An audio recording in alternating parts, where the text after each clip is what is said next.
welcome back to another lesson.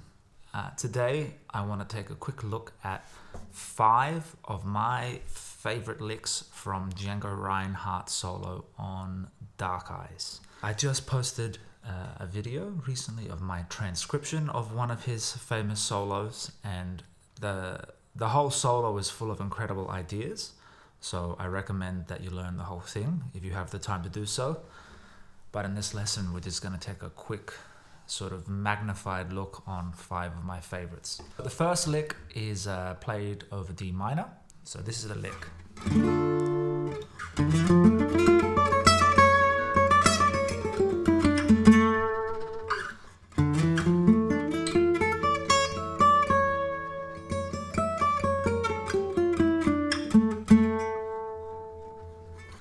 So to break that down a little bit, it's in 2 halves, and the first half is this sort of D minor 9 run.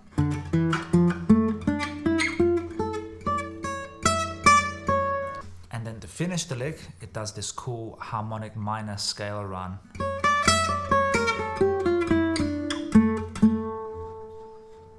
Moving on to our second lick. This lick is played over an A7 chord and is a really sort of impressive sweep into a chromatic run. And for me, it kind of really emphasizes the brilliance of Django. It's over an A7 chord, and it starts on the 3rd of the chord, a C sharp. And this is what it sounds like.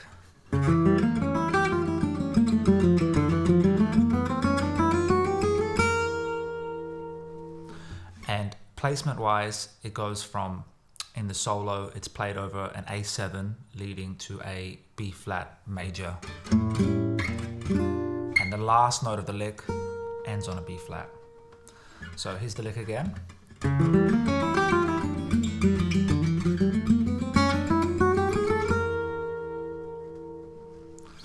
Super cool lick. I really like that one.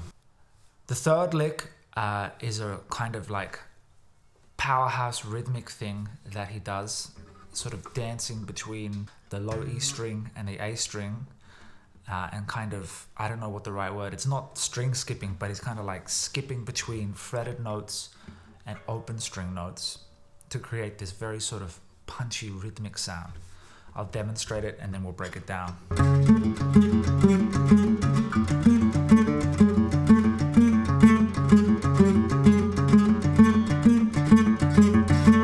My approach to this has been really trying to get a fluid sense of downstrokes over the 2 strings while still trying to give each note its own space to sound like its own note. And then that upstroke on the open A string sets you up for the next downstroke. So think of it like a circle, and you're trying to get this like down, down, up, down, down, up, down, down, up thing happening. Now note-wise, the first part of the lick, he does this cool sort of descending chromatic note line on the A string. So, and then same thing, but instead of playing the 12th fret on the A string, you then play the 11th. And then the 10th on the A string.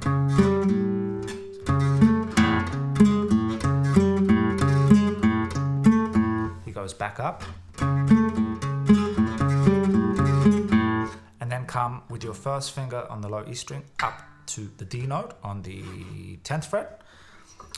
And then he does the same physical action, but now alternating between the D note on the 10th fret of the E string and the B flat note on the 13th fret of the A string. And then again, doing that chromatic thing of going up and down.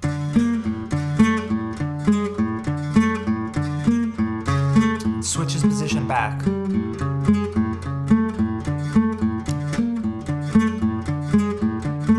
Moving on to our 4th lick, it's another thing over D minor. It requires a bit of left hand strength, but it's a wonderful lick to develop that strength with. So I'll demonstrate it.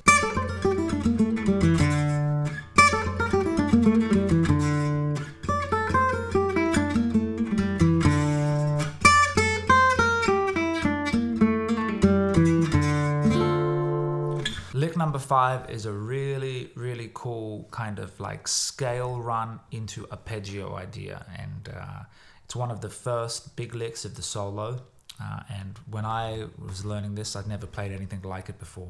So I loved how it like used nearly all the strings and went over the fretboard. Here it is.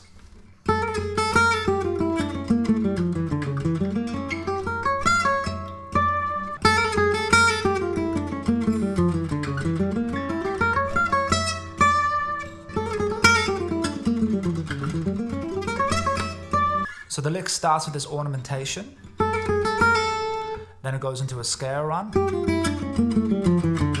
then it does a diminished arpeggio, and then it does this cool little like, I don't know what you'd call that, ending. So all in all, slowly.